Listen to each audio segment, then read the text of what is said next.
All right, how's everyone doing? I'm Rich Chalenza. Thanks for checking out the Rich Chalenza Show. The what? Take it from here, Robert, please.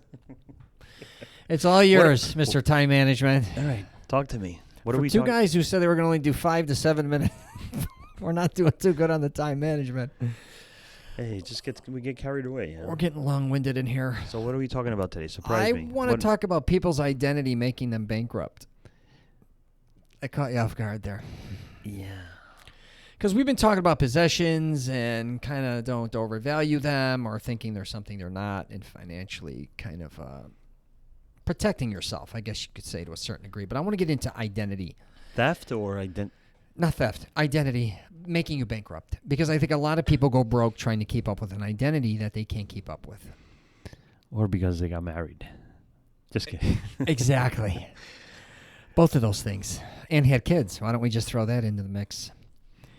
So what I want to talk to you about is you've been able to maintain a lot of things, I think. Get kind of what you wanted and maintain a certain lifestyle without emotionally and financially destroying yourself to a certain degree. Yeah. Right? And it's a lot about saying no, it seems like with you. Like I said, you're a shopper, not always a buyer. But this is kind of a reverse. A lot of people are buyers. Yeah, I kind of have some old school in me. And this comes down from my dad. He never had a credit card. So he would only do what he can afford to do. Whatever came out of his pocket. That's it. If he had the cash, he'll do it. If he can't, we won't do it. Whatever's under the mattress. That's it. Right? So that was that's something that said in me, and I kind of do the same thing. Even if I have credit cards, you know, do I really need it? Do I really want it? You know, how is this going to benefit me or hurt me financially? Yeah. And sometimes I do carry away, and I have dreams like everyone else, you know, these wishful thinking of, I would like this, I would like that. But then all that excitement kind of goes away, or I control it, better yet. I think I could control it and say, okay, let me see. Do I really need this? How is it going to help me? Am I going to buy it and then it's just going to sit there for the next year? Is it going to depreciate? Right? Do you think Give you in terms? Give you an example. I live in Florida. I wanted a kayak, and I studied exactly what type of kayak I wanted and how it was going to look. Nevertheless, I talked to a friend of mine. He says, "Hey, I got a kayak in my garage. Yeah. It just sits there. Take it, use it, and then realize if you really want a kayak." That same kayak sat in my garage for a little over a month. I never took it out. Yeah. And I returned it back to him and said, "You were right. I don't need one." Yep. Never took it out. It was in my way in the garage. I was like, you know what? He's right. I don't need one. That was the end of that. Yep. So I don't have a kayak. My cousin did that with me in Florida. With a couple things. One was with surfboards because he lived in San Diego. He moved there. He's like, I got a surfboards. Mm-hmm. You know, we went surfing a couple times. Then then that went, along the wake side, and then all of a sudden he's like, let's do mountain biking. I would rent it if I needed now. Yeah, but bicycles are expensive. My cousin went and brought a bunch of expensive mountain bikes. No, I'm saying kayak. Oh, the kayak. I could rent it. The jet ski. Of I go course. rent it. Of course. If I go out to the beach, give me a board. One of these stand-up boards. I rent it for the day. What is it? $60? Here you go. Done. I don't have to carry it. If it's inflatable, I don't have to deflate it, carry it. 100%. Done. I did that when I was younger. When I come to Florida, I would rent that Ryan John surf shop. They would make fun of me, the guys, because I didn't have my own surfboard. When I go with them, I'm I'm going to rent one. What am I going to do? I live in Chicago. Yeah. But back to the identity, though, I think a lot of people, I think they see this in the media, or they see their favorite rapper, they see a musician, actor, all these different types of people having this certain image, and then they want to emulate those people, and then they end up broke. Could be credit card, could be anything. Mm-hmm. And I think a lot of people got to realize a lot of them images are fake to a certain degree, right? It could be they're getting these products for free from other endorsements, or it's just for a video. They don't own the Lambo. They don't live in these type of homes. They're only renting it to shoot for that day. Mm-hmm.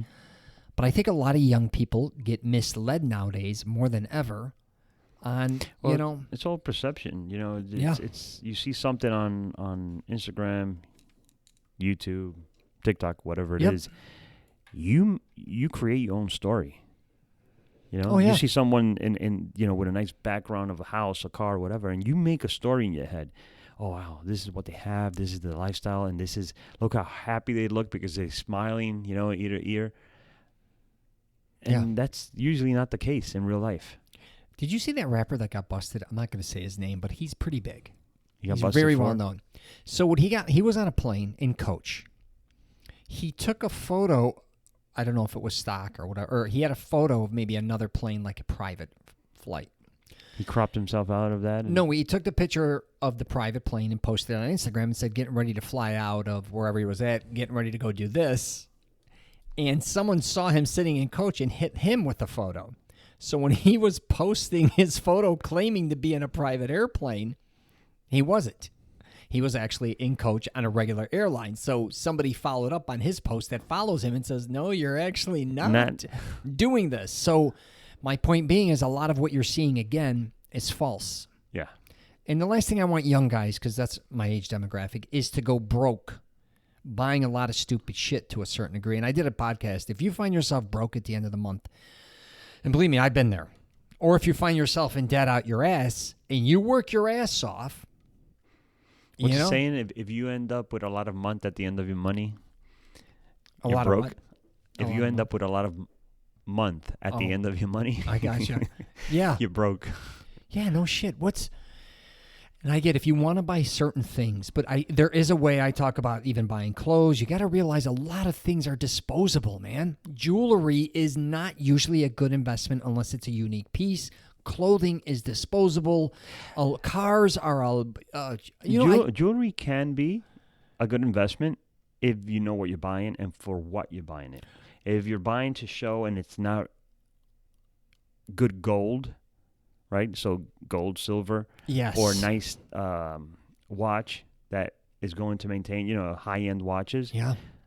Anything else is, Well, no it's good, the deal. It's the deal. I've had some jewelry pull me out of some bad. I've gotten unbelievable deals on jewelry and made money gold on jewelry. is all in its value. I think it's what, $1,800 an ounce right now? It could be. Yeah. I don't know. But but again, if you buy it right, most people are not. It's almost, they're getting ripped off when buying jewelry. Yeah. They don't do enough research. Yeah. They don't even know how authentic it is. They're in the malls. Or they're just going to high-end jewelry stores paying top dollar for it. Oh, it's gold and it's only 10 carat versus, Exactly, 14 or whatever it is. Again, don't let your identity, and I get everybody wants to have a certain image, but be very careful. We talk about it, me and Robert, sports cars, or just even renting a place. Who are you buying things for? To impress who exactly? You know, that's the question you have to ask. Absolutely. There's a saying, fake until you make it. Depends on what you're doing, what kind of industry you're in, and you want to, you're in business and you want to get with a group of business people, certain amount. Then you try to, blend in, maybe dress the same, to equal them to a certain point. But if it's breaking the bank, it's probably not worth it. If you were stressed out and broke, man, and you're still buying shit, which you could do whatever the hell you want to do, but again, there's ways of looking great affordably. There's ways of doing things. You just got to be smarter about it. Mm-hmm. Wouldn't you say? I agree. All right, let's wrap it up there. You got any questions or comments, you can hit me up. Also, you can find me at richtrolenza.com. Robert sells real estate. You got to find him. He's off the grid again. He's hiding in his own office. I got him over here. Can you imagine we're off the grid? I tell him all the time. I've been busy the last 2 weeks. Where have you been? I mean, it's just been crazy out there. Yeah, real estate in Florida is crazy. Yeah, I'm not in the business. I wouldn't know. Actually, I hang out with all realtors, which is hysterical. I'm the one person that has no interest whatsoever in real estate, but I hang out with all realtors. I bounce between two offices. That's all I got for everybody. All right, take care.